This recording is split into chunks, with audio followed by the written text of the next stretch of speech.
নমস্কার বন্ধুরা, রুবিস কিচেনে সবাইকে স্বাগতম। আশা করি তোমরা ভালোই আছো, আমি ভালো আছি। নতুন আরেকটা রেসিপি নিয়ে চলে এসেছি, মৌরলার মাছ। তোমরা কি মাছ বলো এটাকে আমাকে জানাবে।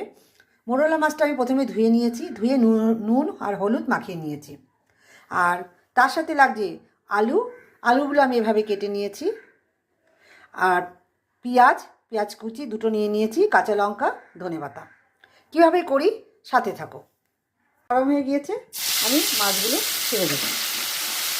অল্প অল্প করে ভাজবো না, যেহেতু অনেক তেল নিয়েছি, মাছটাও কম আছে, তাই আমি যতটুকু তেলের মধ্যে আসবে ততগুলি মাছগুলো ভেজে নিচ্ছি। তেলের মধ্যে মরা মাছগুলো দিয়ে দিয়েছি, মাছগুলো ভাজা হলে আমি নামিয়ে নিচ্ছি।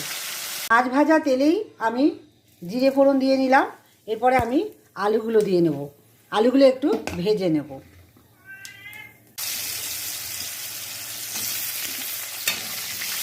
আলুগুলো হালকা ভাজা হয়ে গেলে আমি পেঁয়াজগুলো দিয়ে নেব।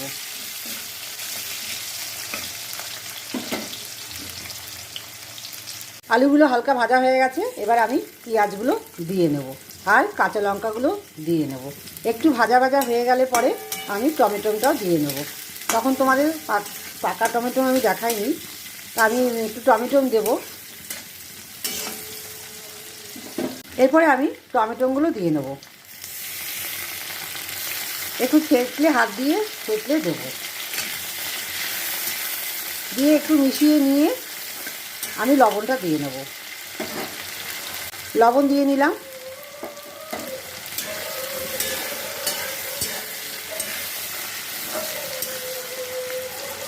এখন পরিমাণ মতন হলুদ দিয়ে নেব আর জিরে গুঁড়ো দিয়ে নেব 1 চামচ মতন, আর লঙ্কার গুঁড়ো দিয়ে নেব 1 চামচ মতন, দিয়ে মিশিয়ে নেব। একটু ভাজা ভাজা হয়ে গেলে পরে আমি উষ্ণ গরম জল দিয়ে নেব। উষ্ণ গরম জল দিয়ে নিলাম, দিয়ে একটু ফুটলেই মাছগুলো দিয়ে নেব। দেখো আলু ঝোলটা একদম শুকিয়ে গেছে, ধোয়া যেন দেখতে পাচ্ছ না, আলুগুলোও সিদ্ধ হয়ে গেছে। এবার আমি মাছগুলো সব দিয়ে দেবো। মাছগুলো একটু ভেঙে গেছে, কারণ মাছটা একটু নরম ছিল। একটু মাখা মাখা হয়ে ধনেপাতা দিয়ে আমি নামিয়ে নেব। মাছ আমার একদম রেডি, মৌরলা মাছের ঝাল। এবার আমি ধনেপাতাগুলো দিয়ে নেব।